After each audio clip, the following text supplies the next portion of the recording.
Welcome to the Deep Dive, where we take your source material, the latest research, the newest reports, and give you the essential, distilled insights. And today we're really digging into a high-stakes competition. Absolutely. It's the race between the electric car and the charging cord in Europe.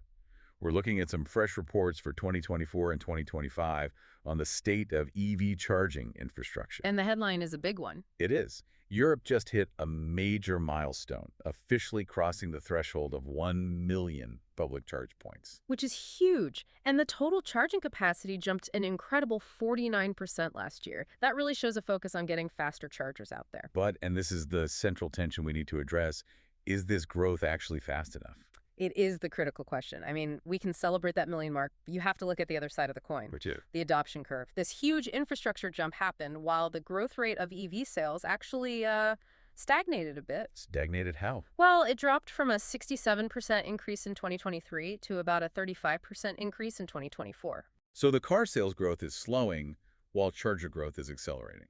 Exactly. And if we want to meet our climate goals, that infrastructure has to support a much, much sharper curve.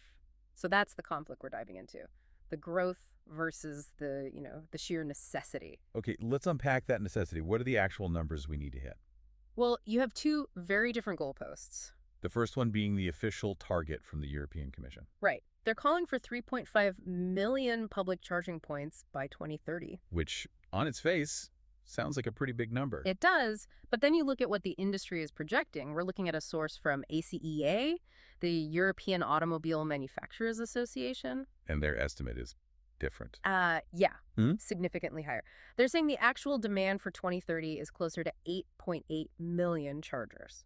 Wow. Okay, so that gap between the regulatory minimum and the industry reality is staggering. It really is. It's the difference between just meeting the legal requirement and actually enabling mass adoption. So if we take that 8.8 million number seriously, what does that mean in terms of installation? It means Europe needs to install 1.2 million new chargers per year, every year, for the rest of the decade. And breaking that down even further, what's the weekly target?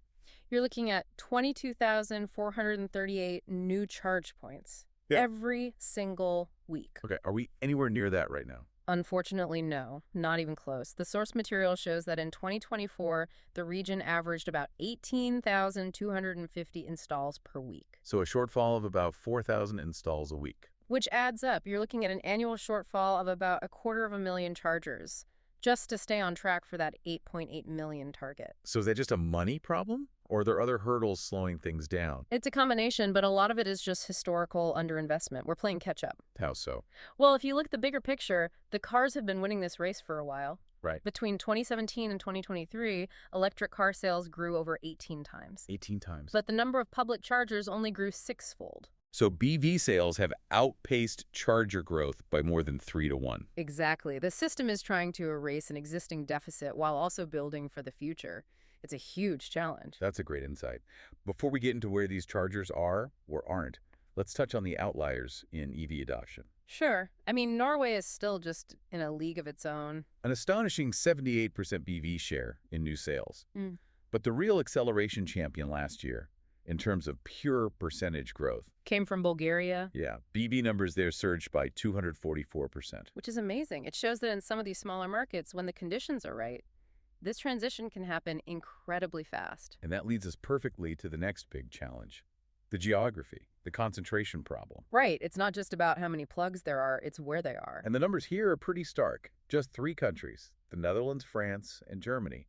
They have almost 2/3 of all the chargers. 61% to be exact. And those 3 countries cover what, about 20% of the EU's total area? That's right. So you have the other 39% of chargers scattered across the remaining 24 member states, which is 80% of the landmass.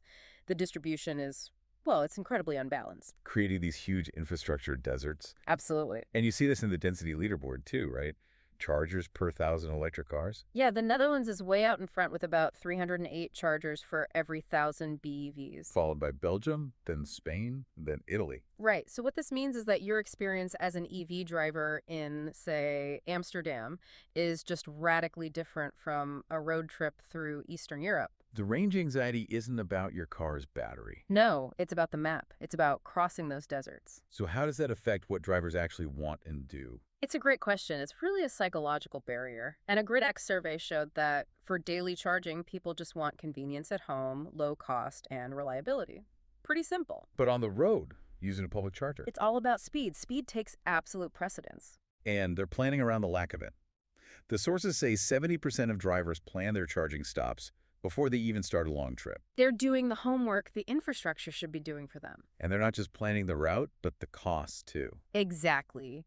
They know that ad hoc charging is cheapest in places like Portugal or Iceland, around €8. But the further east you go... The prices tend to rise. It's another layer of fragmentation. So let's go back to speed for a second, because that's what drivers on the road really care about. Right. Even with that big 39% jump in capacity, the slow AC chargers still dominate the network. They do. At the end of 2023, only about 1 in 7 chargers across the EU is actually a fast charger. And that's 13.5%, defined as anything over 22 kilowatts. And that definition of fast is, let's be honest, a little generous. The true DC ultra-fast chargers people want on a highway trip are an even smaller slice of that pie. So what does that do to the network? What's the strain like? It's intense. You had 29 battery electric vehicles for every single public fast charger. And if you add in plug-in hybrids... It jumps to 53. 53 electrically chargeable vehicles, all competing for one fast charger. That explains why 70% of people are planning their trips so carefully. So what's holding back the operators, the CPOs, from deploying more of these fast chargers? The main hurdle is the grid itself. The best locations for fast charging often have limited grid capacity. Right. And maybe more importantly for their business model, they get hit with these really expensive peak demand charges. It kills profitability and reliability. So this is where regulation is supposed to step in. Let's talk about the new AFIR law. Yeah, the Alternative Fuels Infrastructure Regulation. What does it mandate? It requires fast stations, at least 150 kilowatts, every 60 kilometers along the main transport corridors, and that has to be done by 2025. That sounds like a good step. It is. It's necessary. But the sources are really clear on this. Everyone acknowledges this is just the bare minimum. It's not nearly enough to hit our overall CO2 targets. So if everyone knows the law is insufficient, how are we supposed to get around these grid limitations? Is innovation helping? Innovation is definitely playing catch-up.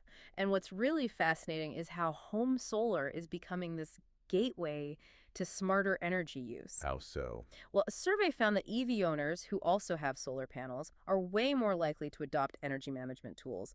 They optimize their charging with dynamic tariffs. So their car, their home, their solar panels, it all starts working together. Exactly. It's becoming the new smart energy norm, and that helps ease some of the demand on the public grid. Now, briefly, let's put this in a global context. The sources mentioned that comparing Europe to China is, well, largely academic. Why is that? It's just a different world. China has a massive network, no doubt, but it's mostly built for smaller cars with smaller batteries, and it uses a lot of lower power chargers. You just can't do an apples-to-apples comparison with what Europe needs. And Europe has its own unique problem, right? The fragmentation. It's a huge issue. You have so many small national charge point operators. It leads to low margins, slow consolidation. The market just hasn't matured enough to attract that massive sustained investment that's needed. Okay, let's bring it all together. What is the main takeaway for you, the listener, from all this? The so what? I think the so what is that the public network is growing at a really impressive rate, but it's structurally insufficient and it's geographically unbalanced. So it's not enough to support the number of cars we need to meet those 2035 climate targets. Well, not even close. And the single biggest barrier to closing that 8.8 million charger gap is the absolutely monumental investment needed for grid upgrades. We're talking over 240 billion euros by 2030. Without that money, the gap just gets wider. It does. Which brings us to an important question for you, the listener, to think about. Given that the current regulations, like AFIR, are widely seen as insufficient, how far do private industry and government have to go together to secure that 240 billion euros before range anxiety just becomes an insurmountable barrier to mainstream EV adoption? That's the question. So to quickly recap the 3 essential takeaways from this deep dive. 1. The growth is massive, but we're still falling short of the 8.8 million chargers needed by 2030. A major weekly shortfall. 2. The infrastructure is incredibly concentrated. 61% of all chargers are in just 3 countries, creating huge infrastructure deserts. A huge imbalance. And 3, fast charging is what drivers want and need on the road. But only about 13% of public chargers even meet that basic fast criteria. And thank you for sharing these really detailed sources with us and for letting us break down the complexities of Europe's charging race. Yeah, we hope this gives you the knowledge to inform your own decisions and just deepen your understanding of where all this is heading. Absolutely. We loved breaking this down for you. If you want more customized deep dives like this, be sure to follow the channel and share your own reports with us. Until next time, keep learning.